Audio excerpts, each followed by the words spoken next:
어, 새해 인사 중에 새해 복 많이 받으세요 하고 언젠가부터 그런 인사를 많이 했습니다. 새해 뭐 되세요라고 했죠? 부자 되세요라는 또 인사도 많이 했습니다. 새해 부자 되기 원하십니까? 부자 되기 원하시는 분이 별로 안 계신 것 같습니다. 예, 건강해지기 원하신다고 우리 권사님들 말씀하셨는데요. 오늘은 사실 부자들에 대한 이야기로 말씀을 시작합니다. 말씀을 이렇게 5장을 보기 전에 4장까지의 이야기, 특별히 이제 4장 마지막 부분에 무슨 얘기가 있었는지 좀 같이 간단히 살펴보고 오늘 5장으로 시작해 보려고 합니다. 4장 마지막 부분에 무슨 얘기가 있었냐면 교회 안에 장사하는 사람들이 있었습니다. 무역상이라고 하죠. 그들이 이제 여기저기 다니면서 장사를 해서 이익을 얻습니다. 근데 그 이익과 함께 교회도 자리를 잡게 되는 거죠. 그러다 보니까 교회 안에 어떤 사람은 모든 사람이 다 장사가 잘 되는 건 아니지 않습니까? 잘 되는 사람도 있고 그렇지 못한 사람도 있는데 교회 안에 잘 되는 사람, 못 되는, 잘 안 되는 사람이 있으니까 어떤 사람들이 왜 나는 안 될까? 왜 저 사람은 잘 되는데 나는 안 될까? 내가 뭐가 부족한가? 내가 기도를 안 했나? 내가 믿음이 없나? 자꾸 이런 생각들을 갖게 되는 겁니다. 그리고 여기에다가 또 교회를 지도하고 이끌어가는 사람들은 말씀을 전하고 복음을 가르치면서 하나님의 복을 받으면 저 사람처럼 된다. 사업이 성공하고 잘 된다. 라고 가르치기 시작합니다. 그래서 복음이 조금씩 왜곡되어져 가는 일들이 시작된다라고 지난번에 4장을 마무리하면서 4장 뒷부분에 말씀을 드렸습니다. 이것과 함께 또 어떤 문제가 있냐면 그 잘 되는 사람들, 장사를 해서 어떤 성공을 하는 사람들이 신앙과 그의 사업이 동일해야 되는데 신앙 따로 사업 따로인 겁니다.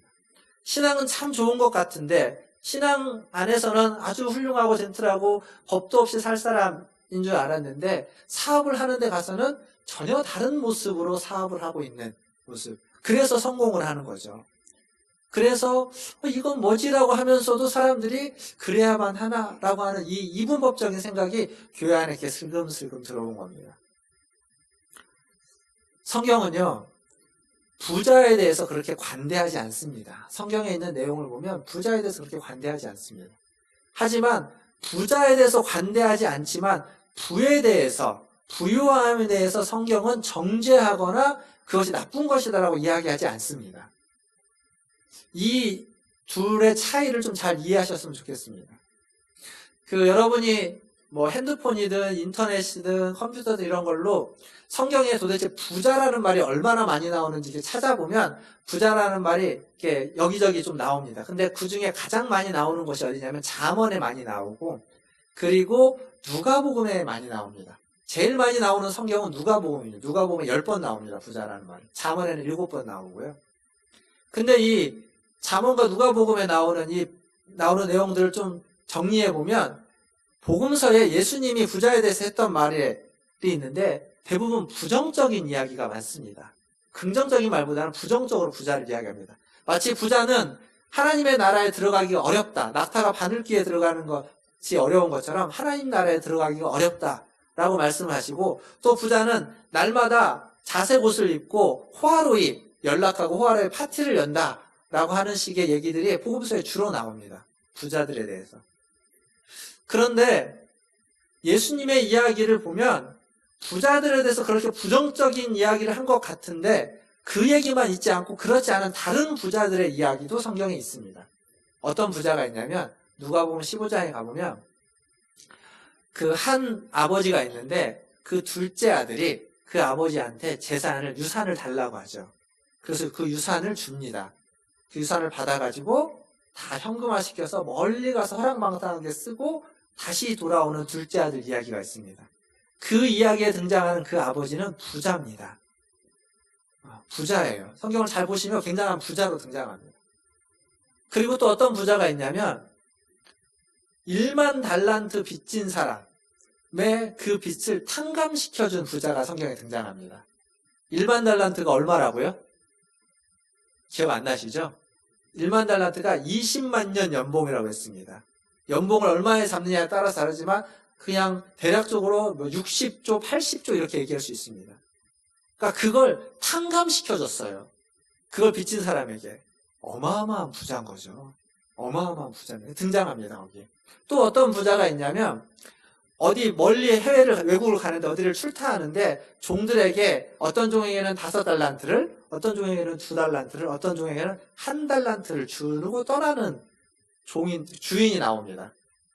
그도 엄청난 부자입니다. 그 1달란트 자체가 엄청난 액수이기 때문에 20년 연봉이잖아요. 20년 연봉. 그러니까 엄청난 금액을 종들에게 맡기고 가는 겁니다. 엄청난 부자인 겁니다. 근데 제가 방금 말씀드린 이런 사람들을 성경을 보시면 이 사람들의 이야기를 쭉 살펴보시면 그들을 명명할 때 부자라고 말하지 않습니다. 뭐라고 말하죠? 한 아버지가 있다. 한 아버지라고 이야기하고 한 주인이라고 이야기합니다. 이게 무슨 얘기냐면 성경에서 부에 대해서 부정적인 이야기를 할 때는 부자라고 이야기합니다. 부자. 그런데 부자인데 부자의 그 부를 부정적으로 얘기하지 않고 긍정적인 면에서 표현할 때는 그 부자를 부자라고 하지 않고 그 사람과 부자인 그 사람과 다른 사람의 관계를 가지고 묘사합니다. 아버지, 주인 이렇게. 그러니까 성경을 보시면서 이 사람이 분명 부자인 것 같은데 부자라는 언급이 없이 얘기되어 있는 사람은 긍정적인 것을 말해주고자 하는 겁니다. 반대로 아무런 관계가 없이 그냥 부자라고만 이야기하는 사람은 부정적으로 성경이 말하고 있는 겁니다. 새해 첫 주일, 새해 첫 인사로 우리는 보통 새해 복 많이 받으세요. 그리고 아까 제가 말씀드린 것처럼 새해 부자 되세요 라고 인사를 하죠. 근데 2020년도에는 여러분 부자 되시는데 그냥 부자 되지 마시고, 그냥 부자는 성경이 부정적으로 이야기합니다. 어떤 부자 되냐면 자녀들을 사랑하는 아버지와 어머니인 부자, 그런 부자 되시기를 주님의 이름으로 축원합니다. 뿐만 아니라 여러분의 성경에 있는 표현대로 하면 종을 사랑하고 다른 사람을 사랑하고 섬기면서 그들을 더 많이 사랑하고 더 많이 섬겨줄 수 있는 아주 부요한 주인과 같은 그러한 부자 되시기를 주님의 이름으로 축원합니다. 이게 우리가 새해 복 많이 받으세요 혹은 새해 부자 되세요라고 말할 때에 그 담겨져 있는 의미여야만 합니다. 다 떼어놓고 그냥 복, 그냥 부자, 그것만이 우리에게 새해에 필요한 건 아니기 때문에 그렇습니다. 그렇게 보면 그런 의미로 오늘 말씀을 딱 볼 때 본문 1절에 등장하는 부한 자는 어떤 사람일까요? 긍정적인 사람을 의미하는 걸까요? 부정적인 사람을 의미하는 걸까요? 부정적이죠. 아무런 관계성이 등장하지 않습니다. 그냥 여기 우리가 딱 읽었던 것처럼 들으라 부한 자들아, 들으라 부자들아입니다. 이 사람이 어떤 관계를 갖고 있는지 얘기하고 있지 않습니다. 아주 부정적인 의미로 지금 부자들을 이야기하고 있습니다. 사실 고대 사회의 부자는 부정적일 수밖에 없습니다. 로마 시대의 부자는요, 3가지로 자기의 부를 이렇게 자랑했습니다. 3가지로. 무엇으로 자랑하냐면 첫 번째는 매일 저녁마다 아주 파티를 여는 겁니다. 아주 호화로운 파티. 그래서 먹을 것을 어마어마하게 쌓아두고, 먹을 것과 마실 것들을 어마어마하게 쌓아두고 또 사람들을 초대해가지고 밤새 먹고 마시면서 즐기는 겁니다. 근데 이게 어느 정도냐면 그 사람이 아무리 많이 먹어도 먹을 수 있는 한계가 있죠. 한도 없이 끝도 없이 먹을 수 있는 분 계십니까? 저보다 2배, 3배 드실 수 있는 분은 여기 계시지만 2배, 3배를 넘어서서 20배, 30배, 200배, 300배 먹을 수 있는 분은 아무도 없습니다. 사람은 어느 누구도 한계라는 게 있습니다. 그런데 먹을 게 너무 많은 거예요. 이 부자들에게는 먹을 게 너무 많아서 이미 꽉 찼는데 먹을 게 너무 먹고 싶은 겁니다. 욕심이 있는 겁니다. 그러니까 어떻게 하냐면 먹은 걸 다 토해내는 겁니다. 억지로 먹을 걸 다 토해내고 그리고 진속을 달래서 거기다가 또 먹는 겁니다. 그렇게 밤새 하는 겁니다. 그러니까 그 파티 장소라는 곳이 이렇게 깨끗하거나 아주 깔끔할 수가 없습니다. 뿐만 아니라 먹고 마시면서 그들은 밤새 음란한 짓과 음탕한 짓들을 서슴없이 하는, 그게 부자들이 로마 시대에 열었던 파티입니다. 그걸 통해서 자신의 부를 자랑하는 겁니다. 또 하나는 그들이 무엇으로 자랑하냐면 그들이 입고 있는 의복, 옷을 아주 비싼, 그러니까 아주 비싼 물감으로 물을 들여가지고 아주 화롭게 만든 옷들을 입음으로써 자기가 얼마나 부자인지를 드러내는 거죠. 거기에 옷만 그렇겠습니까? 이제 각종 폐물을 다 이렇게 달겠죠. 그렇게 해서 사람들에게 자신의 부를 자랑하는 겁니다. 그리고 그 폐물, 그리고 오늘 성경에 등장하는 금과 은을 이렇게 금, 동전, 은화를 이렇게 쌓아두고 그것들을 그냥 아무 거리낌 없이 쓰면서 사람들한테 주면서 그리고 자랑하면서 자신의 부를 등장하는 겁니다. 이렇게 보면 이 부자들의 모습이 그 시대에 부러움의 대상일 수 있겠죠. 나도 저렇게 흥청망청 그리고 막 호화롭게 거리낌 없이 그렇지만 부러움의 대상일지는 모르지만 존경의 대상은 아니었을 겁니다. 그러니까 부자에 대해서 그 시대에도 이렇게 좋게 보지 않았습니다. 그렇게 보면 그들의 모습이나 지금 이 시대의 부자들의 모습이나 별로 그렇게 달라 보이지 않습니다. 비슷해 보이는 모습이 많이 있습니다. 근데 오늘 우리가 읽었던 본문 3절에 보면 무슨 얘기가 있냐면 너희 금과 은은 녹이 슬었다라는 얘기가 있습니다. 자, 금이 녹이 쓰나요? 은이 녹이 씁니까? 모르십니까? 금과 은은요, 녹이 안 씁니다. 그런데 녹 쓰는 금과 녹 쓰는 은이 있습니다. 왜 녹이 슬죠? 진짜 금이 아니니까. 진짜 은이 아니니까. 쉽게 말하면 순금과 순은은 녹이 안 쓸지만 거기에 불순물이 섞이면 녹이 쓰는 겁니다. 진짜가 아닐 때 녹이 쓰는 겁니다. 그러니까 지금 성경이 말해주고 있는 이 부자, 이 부요함, 금과 은이 녹이 슬었다는 얘기는 그들이 누리고 있는 그 부요함은 진짜 부요함이 아니라는 얘기입니다.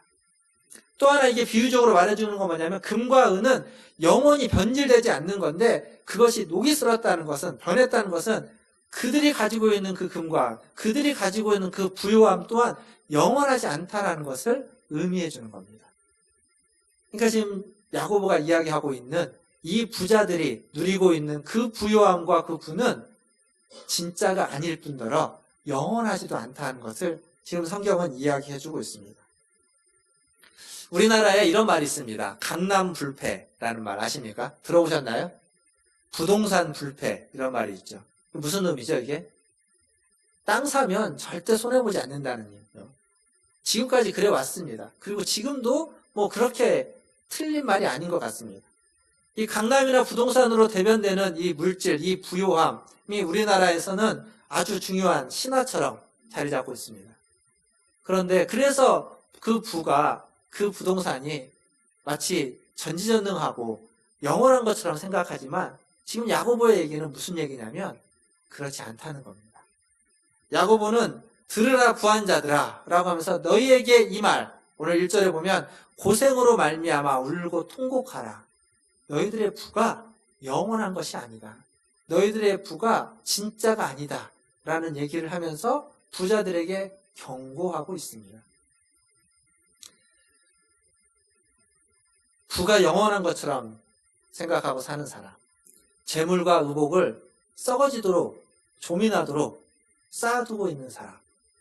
금과 은이 녹이 슬지만 녹이 슬 정도로 많이 가지고 있고 어디에 녹슨지도 모를 정도로 그렇게 묻어두고 있는 사람들을 향해서 지금 경고하고 있습니다. 그만큼 그것을 중요하게 생기고 그것이 전부라고 여기는 사람들을 향한 거죠. 근데 여러분 집에 금화 많이 쌓아두셨습니까? 은화가 좀 있나요? 재물과 의복은 썩어질 정도로 많이 갖고 계십니까? 우리 그러지 않죠.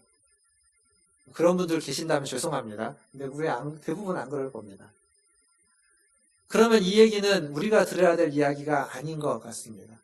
그러나 성경은 항상 무엇을 이야기하냐면 부자들은요, 이런 사람들은 이 얘기를 들을 리가 없습니다. 지금 야고보가 형제들이 있는 곳에 교회 성도들에게 이것을 씀에 있어서는 이건 무슨 얘기냐면 아직 재물과 옷을 썩어질 정도로 쌓아두지 않고 금과 은이 녹슬 만큼 가지고 있지는 않지만 그것을 동경하고 있고 그것을 원하고 있는 그러한 마음을 가지고 있는 모든 사람들, 부자 되고 싶어하는 이러한 부자가 되고 싶어하는 모든 사람들에게 주의하라는 겁니다. 경고하고 있는 겁니다. 너희가 이렇게 될 수 있다는 거죠. 어리석게 될 수 있다는 겁니다.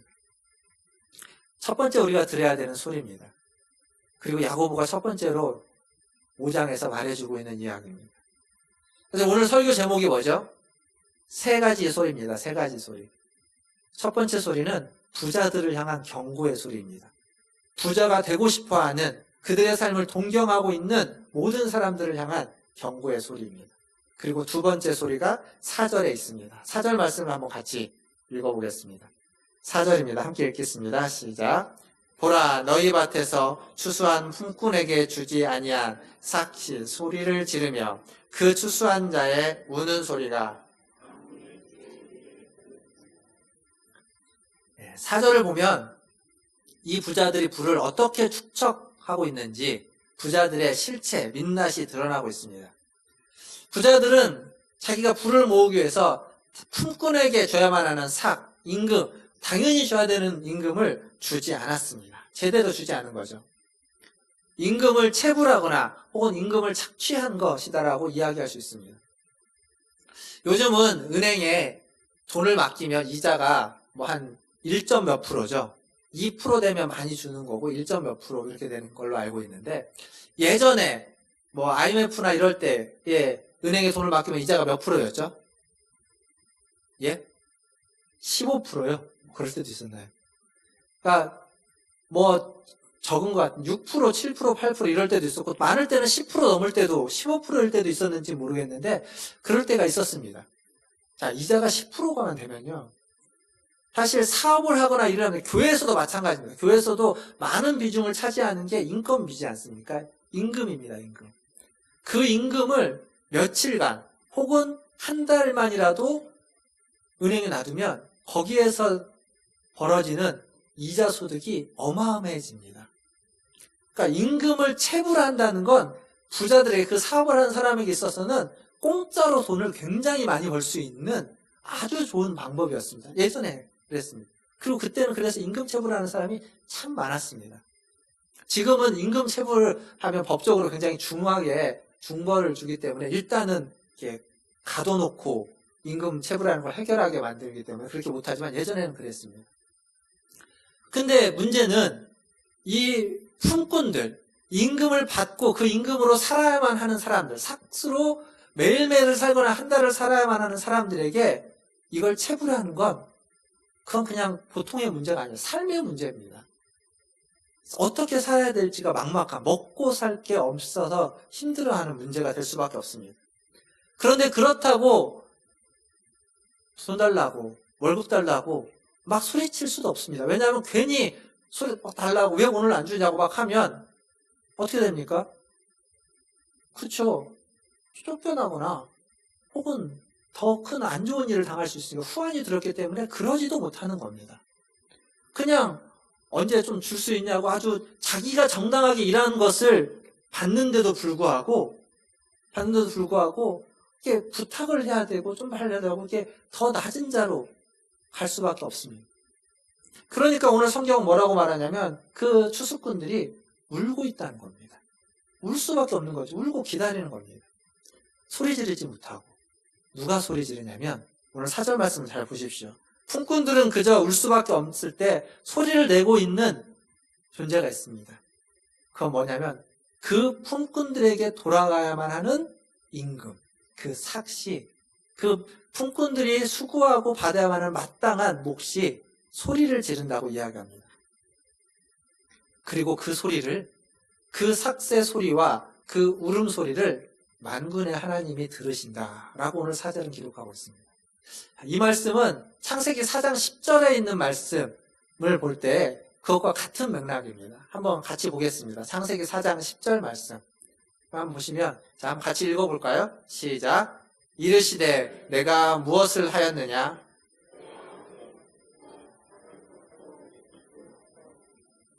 이게 무슨 맥락이냐면 가인이 아벨을, 동생을 죽였습니다. 뭐 죽인 이유가 여러 가지가 있죠. 근데 죽였습니다. 그리고 모른 척하고 있는데 지금 하나님이 가인에게 묻는 겁니다. 내 동생이 어디에 있느냐라고 하면서 묻는 거죠. 내가 동생을 지키는 자입니까? 모릅니다 라고 하니까 그때 하는 얘기입니다. 내가 무엇을 했느냐? 내 아우의 그 아벨의 핏소리가, 아벨은 이미 죽었기 때문에 아무 소리도 말할 수 없습니다. 그런데 그 아벨의, 내 아우의 핏소리가 나에게 호소하고 있다 라고 하면서 가인에게 묻는 얘기입니다. 지금 똑같습니다. 품꾼들은 주인에게 아무런 말을 할 수 없습니다. 그러나 그 품꾼에게 마땅히 돌아야 하는 삭시 소리를 지르고 있는 겁니다. 그리고 그걸 누가 들으시냐면 하나님이 들으시고 있는 거죠. 그것도 만군의 하나님이. 만군의 하나님이라는 표현이 성경을 여러분이 보시면 언제 주로 등장하냐면 이스라엘이 전쟁할 때, 싸울 때 등장하는 표현입니다. 하나님이 이스라엘을 대신해서 싸워주겠다. 내가 너희를 대신해서 이 전쟁을 승리로 이끌어주겠다라고 할 때 만군의 하나님이 싸우신다라고 등장합니다. 근데 오늘 여기에 지금 만군의 하나님이 그 소리를 들으신다고 말하고 있습니다. 이건 그 품꾼과 부자의 싸움, 이건 싸움이 성립되지 않습니다. 싸워봤자 결과는 뻔합니다. 싸움도 이루어지지 않을 뿐더러 결과도 뻔합니다. 그래서 품꾼은 절대 부자들과 싸울 수도 없고 싸우지도 않습니다. 그냥 울 뿐이죠. 그 울음소리를 하나님이 들으시고 하나님이 부자들과 대신 싸워주신다라는 말씀입니다. 만군의 하나님이 그 소리를 들으신다는 거죠. 이런 얘기는 성경에 많이 등장합니다. 대표적으로 그 출애굽기에 가보면 이스라엘이 400여 년간 애굽의 종으로 있다가 출애굽을 모세를 통해서 이제 애굽을 탈출하게 되죠. 그때 모세를 부를 때 하나님이 뭐라고 말씀하시냐면 내가 너희들의 신음소리를 들었다라고 하십니다. 신음소리. 그러니까 이스라엘 민족이 400년간 애굽에서 종살이를 하는 동안 그들이 고통하고 신음하고 아파했던 소리를 하나님은 귀를 닫고 눈을 감고 듣지 않고 보지 않은 것이 아니라 듣고 있었습니다. 그리고 그것을 듣고 묻어버린 것이 아니라 듣고 비록 시간은 400여 년이 흘렀지만 그들을 거기에서부터 건져내셨습니다. 그리고 나올 때 그냥 빈손으로 오지 않고 그 애굽 사람들에게 은과 금을 다 얻어서 갖고 오죠. 요구해서 그것을 가득 받아가지고 옵니다. 마치 지난 400년간 받지 못한 임금을 받는 것처럼 그걸 다 받아가지고 나오게 됩니다. 무슨 얘기냐면 하나님이 들으신다는 겁니다. 저와 여러분의 하소연을 하나님이 들으신다는 겁니다. 입으로 뱉지 못하는, 입으로 말하지 못하는 마음속에 묻어두고 있는, 마음속에서 그냥 끙끙 앓고 있는 그 소리를 하나님은 듣고 계신다는 겁니다. 그 울음소리, 그 피해 소리, 그 사태 소리, 그 신음소리를 하나님은 들으시고 듣고 끝나는 것이 아니라 그걸 기억하시고 만군의 하나님이 우리를 대신해서, 저와 여러분을 대신해서 싸워주신다라고 이야기하는 겁니다. 2020년 올 한 해 여러분의 소리가 하나님께 들려지기를 주님의 이름으로 축원드립니다. 세 번째 소리입니다. 5절과 6절에 있습니다. 같이 5절과 6절을 함께 읽어보겠습니다. 5절입니다. 너희가 땅에서 사치하고 방종하여 살육의 날에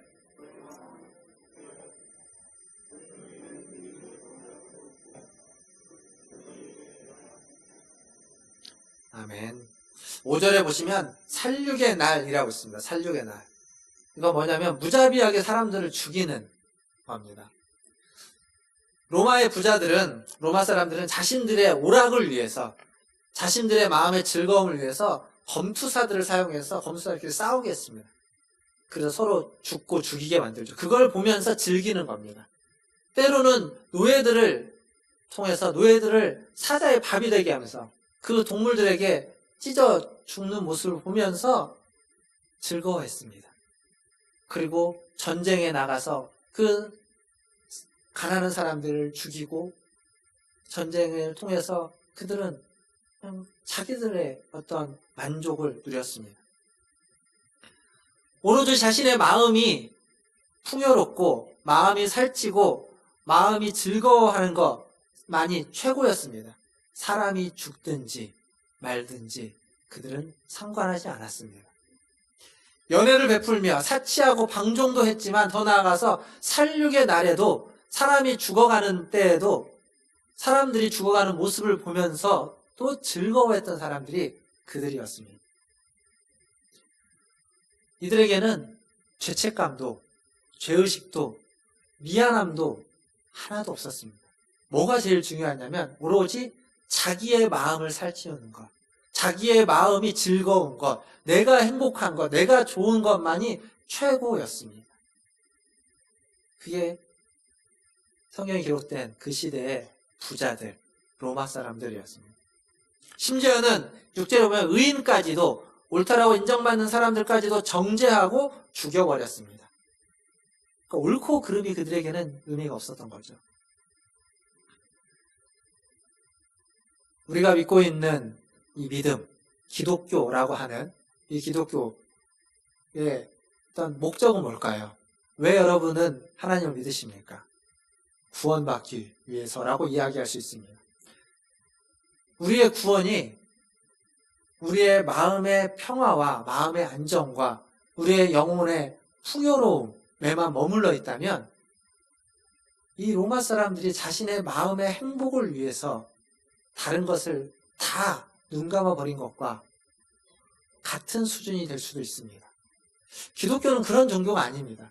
우리가 믿고 있는 믿음은 분명 우리의 구원을 이야기하지만 우리의 구원이라는 게 그냥 나의 영혼의 평화와 안정과 내가 나중에 죽어서 갈 곳에 대한 확신 수준에만 머물러 있는 것은 기독교의 믿음이 아닙니다. 기독교는 우리가 믿고 있는 믿음은 내가 곤욕을 당해도 어려움을 당해도 내가 가지고 있는 것이 적든지 많든지 그걸 다 내려놓고 다른 사람을 위해서 살아가는, 다른 사람을 살리려고 하는 종교가 기독교입니다. 그래서 기독교인의 신앙의 절정이라고 이야기하는 게 순교가 되는 겁니다. 죽음까지도, 내 목숨까지도 다른 사람을 위해서 바치는 거죠. 그리고 그 모습을 주님이 보여주셨습니다. 이사야서 53장 7절에 보면 주님이 어떠한 모습으로 우리를 위하셨는지를 이야기해 줍니다. 한번 이 말씀 같이 또 읽어보겠습니다. 이사야서 53장 7절인데요. 같이 읽겠습니다. 시작. 그가 곤욕을 당하여 괴로울 때에도 그의 입을 열지 아니하였으며 마치 도수장으로 끌려가는 어린 양과 털 깎는 자 앞에서 잠잠한 양같이 그의 입을 열지 아니하였도다.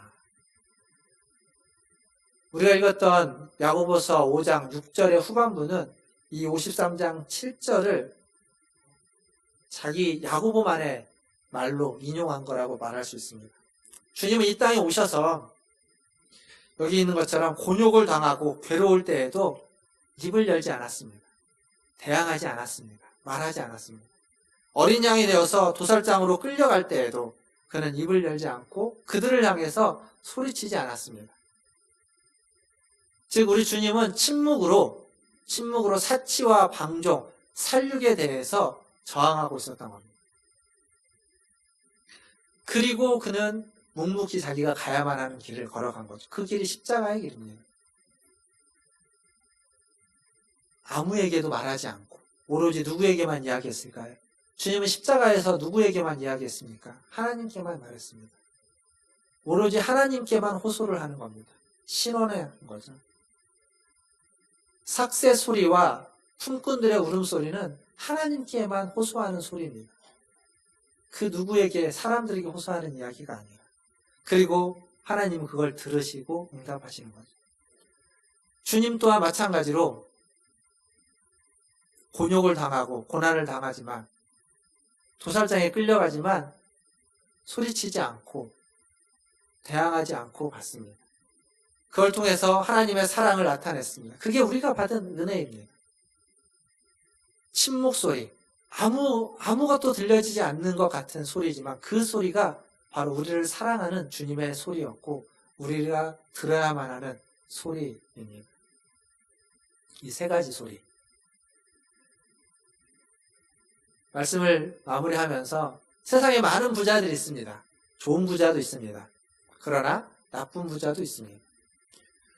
경고를 들어야만 하는 부자들 세상에 있습니다. 그들 때문에 원망하고 그들 때문에 불평 갖고 그들 때문에 불만을 가질 수 있지만 그 원망과 불평과 불만으로 그걸 한가득 짊어지고 살아가지는 마십시오. 그들 때문에 기죽을 필요도 없습니다. 우리는 비록 그들처럼 재물이 많지 않고 의복이 좋지 않고 금과 은이 많지는 않지만 썩어질 그것이 우리에게 많지는 않지만 우리에게는 썩지 아니하는 하늘보가 있다는 사실을 기억하시기를 주님의 이름으로 축원합니다. 썩지 아니할 하늘보화는 뭘까요? 사랑입니다. 섬김입니다. 다른 사람을 사랑하고 다른 사람을 섬기는 섬김, 그 베풀미 썩지 아니하는 하늘보화입니다. 그리고 사랑하고 섬기고 베풀면 그 썩지 않은 그 보화가 하늘에 쌓아지게 되는 겁니다. 사랑하는 성도 여러분, 세상이 아무리 모질고 독하게 나와도 그들과 똑같이 모질고 독해지지 마십시오. 세상이 모질고 독해도 그들과 똑같이 모질고 독해지지 말고 그들에게 소리칠 필요도 없습니다. 그냥 우리는 우리의 신음소리를 들으시는 하나님께, 우리의 울음을 들으시는 하나님께, 우리에게 돌아와야만 하는 그 대가가 돌아오지 않는 그들이 그 삭새 소리를 들으시는 그 하나님께 우리는 소리 지르고 신원하고 고백하면 되는 겁니다. 하나님이 들으십니다. 믿으십니까?